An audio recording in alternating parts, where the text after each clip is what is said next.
अवामी रद्द-ए-अमल का खौफ, metre readers ने रीडिंग के लिए जाने से इनकार कर दिया। तफसीलात के मुताबिक मुल्क भर में बिजली के भारी बिलों के खिलाफ शदीद अवामी एहतजाज के बाद बिजली फराहमी के इदारों ने पुलिस से सिक्योरिटी मांग ली, जबकि मीटर रीडर्स ने रीडिंग के लिए जाने से इनकार कर दिया।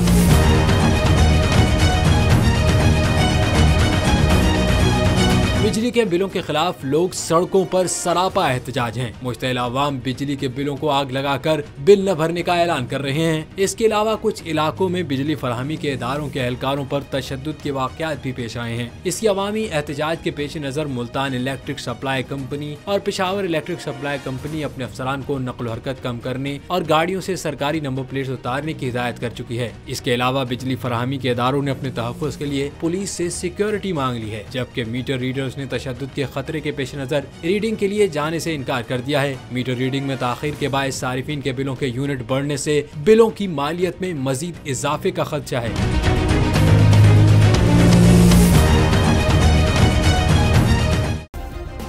सब्सक्राइब करें और बेल दबाएं ताकि कोई खबर रह न जाए।